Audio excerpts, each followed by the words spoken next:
Je suis encore là avec vous. Oui, je suis là. Je viens de me réveiller encore, comme d'habitude. Réveillé avec quelque chose dans mon esprit. J'ai pensé à quelque chose ce matin. Peu importe si tu me suis à une heure tardive. Mais l'Esprit m'a parlé ce matin sur nos ancêtres. Oui, nous avons des ancêtres. Nous les aurons toujours. Oui, nous les respectons. Ils ont passé un temps. Oui, c'est vrai.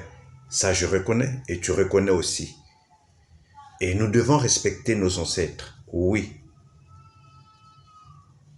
Mais est-ce que nous devons prier?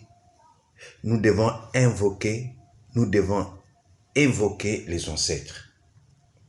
Regarde, ce matin, Dieu m'a donné un passage dans Éphésiens 3, au verset 5. Ce mystère, Dieu ne l'a pas fait connaître aux ancêtres. Mes frères et sœurs, le mystère de Jésus-Christ, là, vos ancêtres n'ont pas connu ça. Alors, voyez un peu, vous qui priez les ancêtres. Non, non, ah non, ah non, c'est drôle. Tes ancêtres là, ils ont fait leur temps. Ils sont morts. Tel que moi là, je suis en train d'annoncer l'évangile.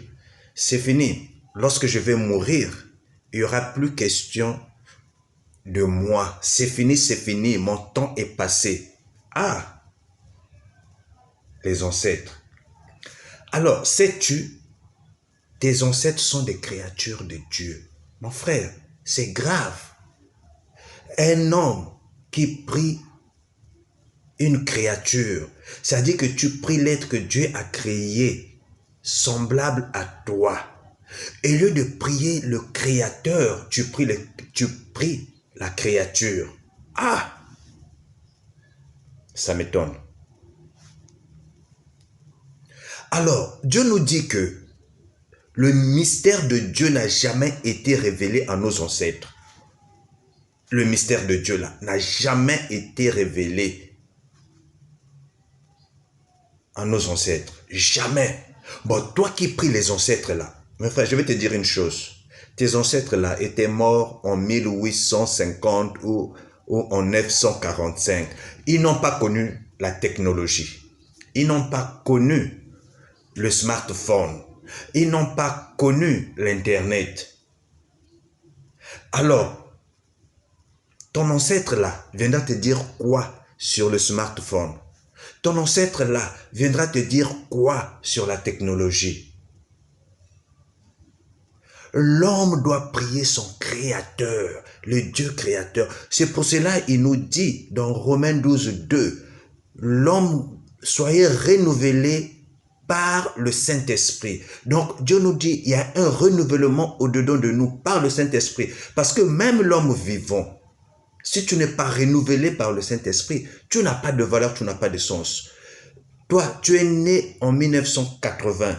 Aujourd'hui, le monde de 2000 est différent du monde que tu as connu en 1980-1990. C'est ça le renouvellement. Et nous devons être renouvelés par rapport à la nature humaine et par rapport à ce que nous voyons sur cette terre. Ah, sortez de là. Les ancêtres n'ont pas connu Dieu, le mystère de Dieu. Ils ont connu Dieu, mais ils n'ont pas connu le mystère caché de Dieu. Or, Dieu nous a accordé cette grâce de connaître ce mystère. Nzambi Abakoko. Mes frères et sœurs, sortez de l'ignorance. Si vous souffrez aujourd'hui parce que vous croyez aux ancêtres, ton ancêtre a été mort, il ne peut rien faire pour toi. Rien. Mais nous prions un Dieu vivant. Un Dieu vivant. Sois béni. Parce que je sais que tu n'es plus là.